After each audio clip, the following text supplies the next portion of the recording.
380억 달러. 와, 정말 입이 떡 벌어지는 액수인데요. 이게 인공지능 개발이라는 게 얼마나 큰 사업인지 이 숫자 하나로 그냥 느껴지는 것 같습니다. 오픈 AI가 있잖아요. 이 컴퓨팅 자원 확보하려고 아마존 웹 서비스, 그러니까 AWS랑 처음으로 손을 잡았다는 소식이 들려왔어요. 안녕하세요. 여러분의 정부 여정을 함께하는 가이드입니다. 오늘은 바로 이 놀라운 계약, 오픈 AI랑 AWS의 첫 파트너십, 이걸 중심으로 AI 기술 경쟁이 지금 어떻게 돌아가는지 좀 깊이 있게 들여다보려고 합니다. 그냥 뉴스만 전하는 게 아니고요. 이 계약이 왜 지금 나왔는지, 또 이 거대 기업들 속내는 뭔지, 그리고 이게 앞으로 AI 인프라 시장에 어떤 영향을 줄지 그 핵심을 좀 파헤쳐 보려고 해요. AI 기술 미래, 그리고 그 기반이 되는 인프라 환경, 여기에 대해 궁금증 있으신 분들께 좀 명쾌한 그림을 그려드릴 수 있을 것 같습니다. 자, 그럼 바로 한번 들어가 보죠. 오픈 AI가 AWS에 그것도 여러 해에 걸쳐서 380억 달러를 주기로 했다는 건데요. 사실 오픈 AI는 마이크로소프트랑 되게 오래 협력해 왔잖아요. 근데 이번에 AWS랑 손잡은 건 처음이라서 더 주목받는 것 같아요. 시장 반응도 엄청 뜨거웠죠. 이 소식 나오자마자 아마존 주가가 개장 전에 6%나 뛰었다고 하니까 투자자들이 이걸 얼마나 중요하게 봤는지 바로 알 수 있는 대목이죠. 계약의 이유, 겉으로 보이는 이유는 꽤 명확해 보여요. 오픈 AI가 컴퓨팅 수요가 엄청나게 늘어나니까 그걸 감당하려고 하는 거겠죠. 특히 내년 말까지 AWS 데이터 센터에 있는 그 고성능 엔비디아 칩, 여기에 빨리 접근할 수 있게 된다는 점, 이게 핵심인 것 같은데요. 뭐랄까, AI 개발이라는 경주에서 최고의 엔진을 하나 더 다는 느낌? 그런 움직임 같아요. 네, 맞습니다. 오픈 AI한테 컴퓨팅 파워는 진짜 생명줄 같은 거죠. 단순히 GPT 모델 더 똑똑하게 훈련시키는 것뿐만 아니에요. 전 세계 사용자들이 챗GPT에 줄문 던지는 거 있잖아요. 그거 실시간으로 답하는데도 어마어마한 자원이 들어가거든요. 근데 여기서 한 걸음 더 나가야 해요. 오픈 AI가 그리는 더 큰 그림이 있거든요. 바로 에이전틱 AI라는 것 때문인데요. 에이전틱 AI요? 그 스스로 목표 세우고 계획해서 실행까지 하는 뭐랄까 자율적인 AI 비서 같은 거 말씀하시는 거죠? 이게 기존의 AI 운영이랑은 또 다른 차원의 컴퓨팅 자원을 필요로 하나 보네요. 정확합니다. 단순히 질문에 답하는 수준을 넘어서는 거죠. 복잡한 작업을 알아서 처리하려면 기존 GPU 중심의 연산 능력만으로는 좀 부족할 수 있어요. 논리적인 추론이나 순서대로 일을 처리하는 능력, 이런 데 강한 CPU, 그러니까 중앙 처리 장치의 역할이 중요해지는 거죠. 그래서 아마존의 그 방대한 CPU 자원, 이걸 활용하려는 계산도 이번 계약에 깔려 있을 가능성이 꽤 높습니다. 비유하자면 AI에게 더 넓은 작업 공간이랑 다양한 연장을 쥐어주는 것과 같다고 할까요? 결국 AWS 데이터 센터의 엔비디아 칩 접근성, 이건 현재 속도를 유지하기 위한 거고, 아마존의 CPU 자원은 미래의 AI, 그 에이전틱 AI 구현을 위한 포석인 셈이죠. 이 두 가지가 다 필요한 겁니다. 오픈 AI의 경쟁 우위를 위해서요. 그렇군요. 오픈 AI 입장에서는 정말 절실한 투자였겠네요. 근데 반대로 한번 생각해 보면요. 클라우드 시장의 거의 최강자잖아요. AWS는. 그런 AWS 입장에선 왜 이 계약이 그렇게 중요했을까요?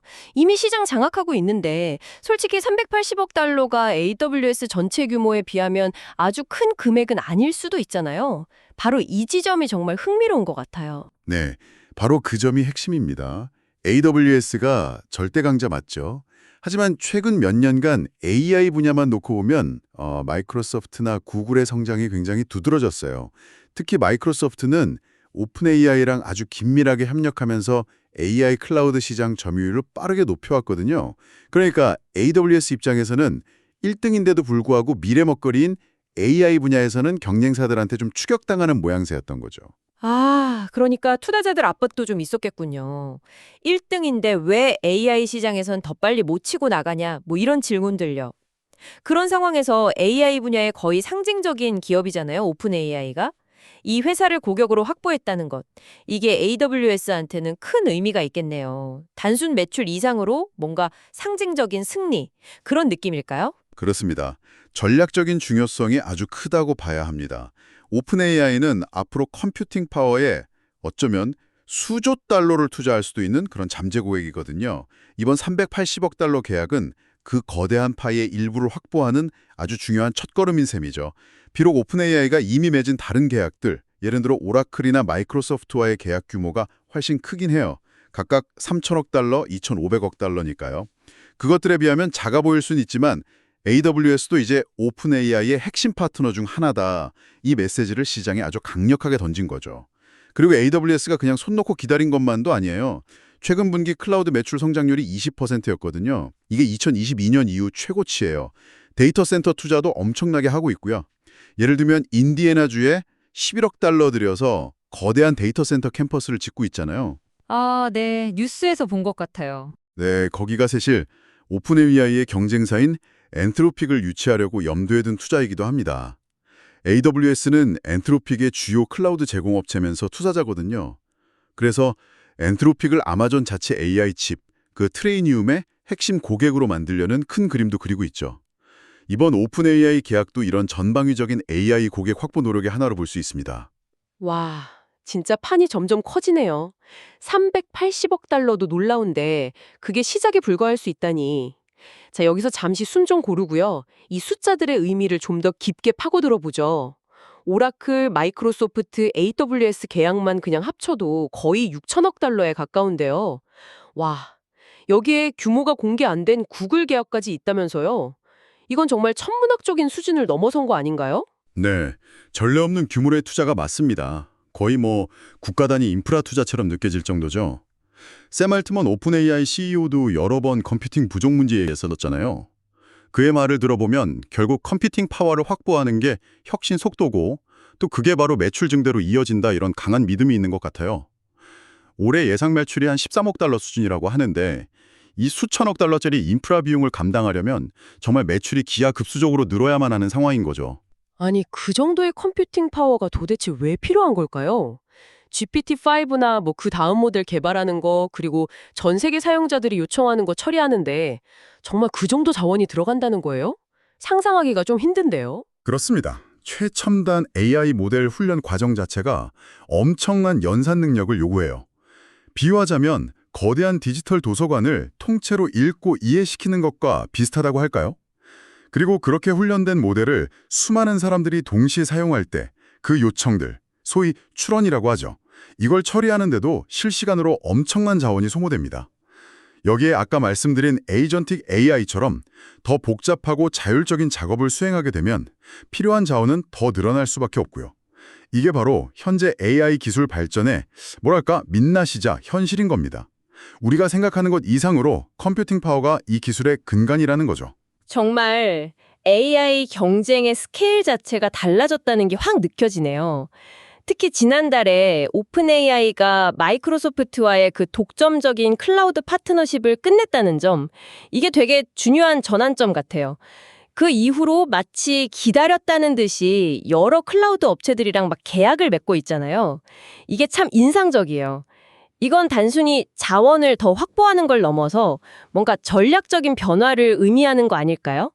네, 맞습니다. 아주 중요한 지적이세요. 이건 그냥 컴퓨팅 파워 더 필요해. 이 수준을 넘어서는 이야기입니다. AI 기업들이 클라우드 제공업체들을 대하는 방식 자체가 변하고 있다는 신호로 볼 수 있어요. 특정 클라우드에 묶이기보다는 필요에 따라서 최적의 성능, 가격, 기술을 제공하는 업체를 골라 쓰겠다는 거죠. 마치 쇼핑하듯이요. 멀티 클라우드 전략을 넘어서서 이제 클라우드 쇼핑 시대가 열린다고 볼 수도 있겠네요. 클라우드 쇼핑이라. 허허, 재밌는 표현이네요. 실제로 그런 움직임이 오픈 AI 말고 다른 데서도 좀 보이나요? 네, 대표적인 예가 바로 아까 잠깐 언급했던 엔트로픽입니다. 엔트로픽은 AWS로부터 막대한 투자를 받고 아주 긴밀한 관계잖아요. 그런데 동시에 구글 클라우드랑도 수십억 달러 규모 계약을 맺었어요. 구글의 AA 전용 칩인 TPU를 대량으로 사용하기로 한 거죠. 아, 정말요? AWS랑 그렇게 가까운데도요? 네. 이게 뭘 의미하냐면 AI 기업들이 더 이상 한 우물만 파지 않겠다는 걸 명확히 보여주는 거예요. 최고의 기술을 위해서는 설령 경쟁 관계에 있는 클라우드 업체들이라도 손을 잡는다는 거죠. 그러면서 협상력도 높일 수 있고요. 이걸 좀 더 큰 그림으로 보면요. 이제 클라우드 전쟁의 2라운드가 시작됐다고 볼 수 있어요. 과거에는 그냥 스토리지나 기본적인 컴퓨팅 자원 제공 경쟁이었다면 이제는 AI 워크로드를 누가 더 잘 지원하느냐. 이게 핵심 경쟁력이 된 거죠. AWS, 마이크로소프트 애저, 구글 클라우드, 그리고 다크호스로 떠오른 오라클 클라우드까지 이 거대 기업들이 AI라는 미래 시장 주도권을 잡으려고 정말 사활을 건 경쟁을 벌이고 있는 겁니다. 최고의 AI 기업들을 고객으로 확보하는 게 결국 미래 클라우드 시장의 승패를 가를 수 있으니까요. 그렇다면 이 모든 거대한 계약들, 치열한 경쟁, 수천억 달러가 오가는 이 이야기가 우리 그리고 지금 이걸 듣고 계신 여러분들과는 어떤 관련이 있을까요? 솔직히 너무 먼 나라 이야기처럼 들릴 수도 있잖아요. 그렇지 않습니다. 이 거대한 움직임은요, 우리가 앞으로 경험하게 될 AI 기술의 발전 속도랑 바로 연결됩니다. 더 빠르고 더 똑똑하고 더 유용한 AI 서비스가 나오는 배경에는 바로 이런 천문학적인 인프라 투자가 깔려 있는 거죠. 우리가 스마트폰 앱 쓰거나 웹 검색할 때 눈에는 안 보이지만 데이터 센터랑 네트워크가 막 돌아가잖아요. 그거랑 비슷하게 미래의 AI 서비스 뒤에는 이런 엄청난 컴퓨팅 파워가 존재하게 될 거라는 겁니다. 결국 우리가 앞으로 누리게 될 AI 혁신의 비용, 그리고 그 뒤에 숨겨진 경쟁 구도를 이해하는 게 중요하겠군요. 맞습니다. 오늘 나눈 이야기에서 핵심적으로 기억해 두시면 좋을 점들을 좀 정리해 보면요. 첫째는 최첨단 AI 개발하고 운영하는 데는 정말 우리가 상상하는 것 이상으로 어마어마한 비용과 자원이 들어간다. 이게 냉정한 현실이라는 거고요. 둘째, 이 AI 시장을 선점하기 위한 클라우드 거대 기업들의 경쟁, 이게 정말 극도로 치열하고 이게 오히려 기술 발전 속도를 더 부추길 수도 있다는 점입니다. 그리고 셋째, 오픈 AI를 시작으로 AI 기업들이 특정 클라우드에 얽매이지 않고 공급자를 다양하게 가져가는 추세, 이건 AI 산업이 새로운 단계로 가고 있다는 걸 보여줘요. 이건 AI 기업들한테 더 많은 선택지와 힘을 줄 수도 있고요. 네, 정말 AI 산업의 지각 변동이 느껴지는 이야기였습니다. 보이지 않는 곳에서 벌어지는 이 거대한 경쟁이 결국 우리가 쓰게 될 기술의 모습을 만들겠네요. 네, 여기서 한 가지 더 생각해 볼 질문이 생기는데요. AI 개발에 필요한 이 막대한 자원이 소수의 거대 기술 기업과 연구소에 점점 더 집중되는 현상이에요. 이게 장기적으로 봤을 때 AI 분야의 혁신 생태계나 기술 접근성, 그리고 공정한 경쟁 환경에는 어떤 영향을 미치게 될까요? 마치 과거의 철도나 통신망처럼요. 미래의 핵심 인프라가 될 수도 있는 이 AI 컴퓨팅 파워가 소수에게 통제될 때 어떤 문제가 생길 수 있을지 한번 고민해 볼 필요가 있습니다. 네, 오늘 저희는 오픈AI가 AWS와 380억 달러라는 역사적인 첫 파트너십을 맺고 또 오라클, 마이크로소프트 등과 합쳐서 거의 6천억 달러에 달하는 컴퓨팅 계약을 맺으면서 AI 경쟁의 판을 키우고 있다는 소식, 이걸 좀 깊이 있게 다뤄봤습니다. AI 혁신의 그 눈부신 발전 이면에 있는 거대한 인프라 전쟁의 현재를 좀 확인할 수 있는 시간이었던 것 같습니다. 마지막으로 이 질문을 여러분께 던지면서 마무리하고 싶습니다. 이렇게 막대한 컴퓨팅 파워와 자본이 소수의 플레이어에게 집중되는 이 흐름 속에서 과연 AI 기술 발전의 혜택은 모두에게 공평하게 돌아갈 수 있을까요? 더 나아가서 만약에 이 엄청난 투자가 예상했던 것만큼 폭발적인 매출 성장으로 이어지지 않는다면 AI 산업 전체에는 어떤 충격파가 오게 될까요? 이 질문들을 한번 곱씹어 보시면서 AI의 미래를 함께 고민해 보는 계기가 되기를 바랍니다.